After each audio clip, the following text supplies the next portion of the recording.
Assalamualaikum warahmatullahi wabarakatuh. Selamat siang teman-teman. Apa kabarnya Anda hari ini? Saya doakan kalian dalam keadaan sehat selalu dan tidak kurang satu apapun. Baik teman-teman, pembahasan kali ini yaitu Otoritas Jasa Keuangan dan AEPI sepakat menerapkan bunga pinjaman online itu 0,4% per hari. Dan menurut OJK bahwa bunga 0,4% per hari ini bisa terjangkau bagi kalangan nasabah pinjaman online yang menggunakan uangnya itu untuk hal-hal yang produktif seperti pedagang nasi uduk, pedagang bakso, pedagang sate, dan lain-lain.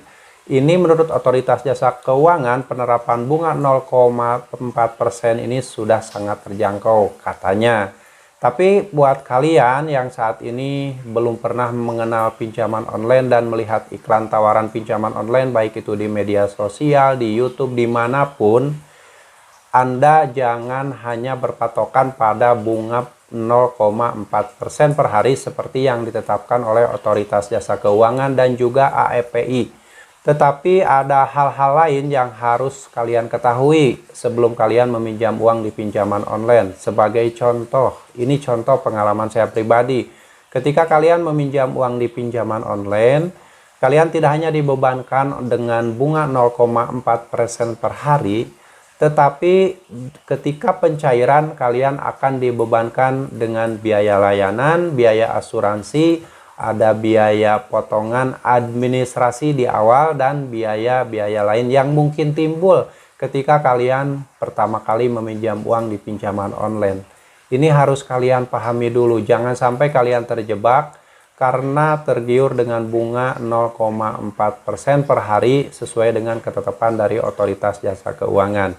Nah, sebagai contoh nih, kalian meminjam uang 1 juta rupiah. Di awal ketika pencairan itu sudah dipotong sekitar 30%. Jadi pencairannya hanya 720.000. Sementara dalam waktu 14 hari kalian harus mengembalikan 1.140.000. Itu betul-betul bunga yang sangat tinggi, bukan 0,4% per hari. Memang kalau pencairannya real 1 juta rupiah tanpa ada potongan administrasi di awal, mungkin ya aturan OJK itu 0,4% per hari. Apakah OJK akan tahu ketika ada nasabah yang meminjam uang di pinjaman online legal, sementara ketika pencairan dipotong sekitar 30%?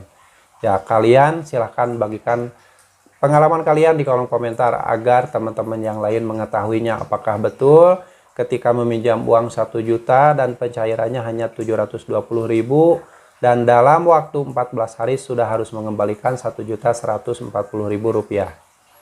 Ini hanya pengalaman saya dan mungkin pengalaman kalian akan berbeda, makanya silakan buat kalian yang pernah meminjam uang di pinjaman online legal, silahkan berbagi pengalaman dengan menuliskan di kolom komentar. Nah, hal ini buat teman-teman yang mungkin pernah meminjam uang di pinjaman online dan kebetulan pengalamannya sama dengan saya, ketika meminjam uang 1 juta dipotong 300 ribuan, dalam waktu 14 hari sudah harus dikembalikan sebesar 1.140.000. Saya yakin pasti pengalamannya akan sama dan mungkin merasakan hal sama ketika sebelum jatuh tempo saja sudah mulai ditelepon diingatkan perihal tagihan yang memulai akan jatuh tempo. Bahkan ketika jatuh tempo saja ada DC pinjaman online legal yang tidak menyebutkan nama aplikasinya tiba-tiba menagih dengan cara-cara yang kasar. Baru jatuh tempo saja nasabah itu sudah dibilang bangsat katanya. Oh, itu boro-boro mau bayar kalau udah dibilang bangsat. Nah, itulah oknum debt collector pinjaman online yang tidak menyebutkan nama aplikasinya. Kenapa itu saya bilang dari pinjol legal? Karena saya hanya meminjam di pinjaman online legal. Cuman yaitu dia liciknya debt collector itu tidak menyebutkan nama aplikasinya. Dan sebaiknya buat teman-teman semuanya selalu berhati-hati ketika kalian mendapatkan tawaran pinjaman dari pinjaman online dengan iming-iming bunga ringan dan juga persentase pencairan juga full, tidak ada potongan. Itu hanyalah kebohongan di awal ketika kalian tidak paham dan akhirnya terjebak meminjam uang di pinjaman online. Jadi yang perlu kalian ketahui ketika meminjam uang di pinjaman online itu, sebagai contoh, meminjam uang 1 juta rupiah itu sudah ada potongan di awal sebesar 30% dan akhirnya dalam waktu 14 hari kalian sudah harus mengembalikan sebesar 1.140.000 rupiah. Otomatis kan bunganya memang betul 0,4% per hari, tetapi biaya administrasinya yang besar sampai hampir 30%. Hanya cair 720.000 dari pinjaman 1 juta, sementara harus mengembalikan 1.140.000, itu lebih dari 30%. Nah, ini harus dipahami dulu sebelum kalian terjebak dan berusaha meminjam uang di pinjaman online. Ini real fakta terjadi pada pinjol legal. Nah, sekarang ini kan ada fenomena beberapa pinjaman online legal hilang dari Play Store. Nah, ini mungkin aplikasi pinjaman online ini sedang mengadakan update sistem karena bisa saja OJK atau AFI sedang merazia semua pinjol legal. Nah, sistem di aplikasi pinjaman online legal ini mungkin saja sedang diperbaharui. Yang sebelumnya seperti yang saya bilang tadi, ketika kita meminjam uang 1 juta, di awal sudah dipotong 30%, lalu dalam waktu 14 hari harus mengembalikan lebih dari 1 juta rupiah.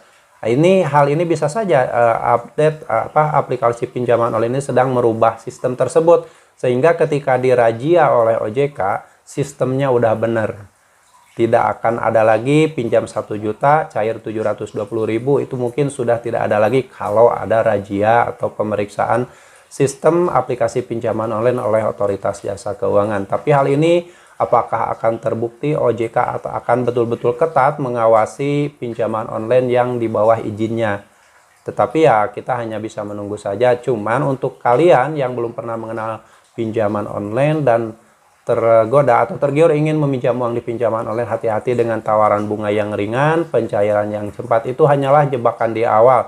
Karena ketika sudah meminjam uang di pinjaman online, di awal kalian sudah dibebankan dengan biaya-biaya lainnya. Ada biaya layanan, biaya asuransi, biaya administrasi potongan di awal, dan juga ada biaya yang lain. Ini harus dipahami dulu sebelum kalian terjebak, dan akhirnya kemungkinan kalau kalian sudah terjebak ada rasa penyesalan, dan ketika jatuh tempo tidak ada uang untuk membayar dan berpotensi gali lubang tutup lubang. Ini tidak boleh dilakukan.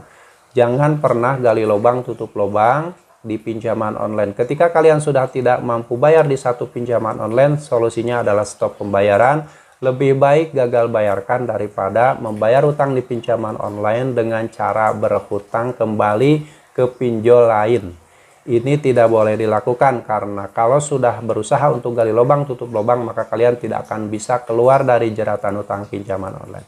Oke, jadi harus kalian pahami. Yang pertama, ketika kalian meminjam uang di pinjaman online, waspadai ada biaya-biaya lain yang mungkin timbul ketika pencairan peminjaman kalian di pinjaman online. Lalu akan ada semacam update sistem mungkin di pinjaman online itu, karena OJK saat ini sedang mengawasi ketat pinjaman online yang di bawah pengawasannya. Sehingga pinjaman online yang sebelumnya menerapkan cara-cara yang tidak sesuai dengan aturan otoritas jasa keuangan, ada kemungkinan mengadakan update sistem untuk memperbaiki agar tidak kena razia.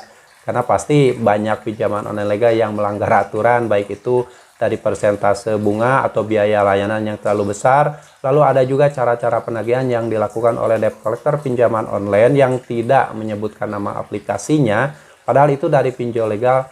Banyak sekali yang melanggar aturan. Jadi tetap berhati-hati buat teman-teman semuanya yang saat ini sudah terlanjur meminjam uang di pinjaman online. Tetap semangat. Yang namanya utang di pinjaman online itu kalau sudah tidak mampu bayar, tidak perlu melakukan gali lubang tutup lubang. Solusinya adalah tetap gagal bayarkan, dan kalian bisa fokus untuk mencari uang untuk membangun masa depan kalian. Jangan terus-terusan membangun pinjaman online. Oke, semoga bermanfaat dan sampai jumpa lagi di video saya selanjutnya. Wassalamualaikum warahmatullahi wabarakatuh.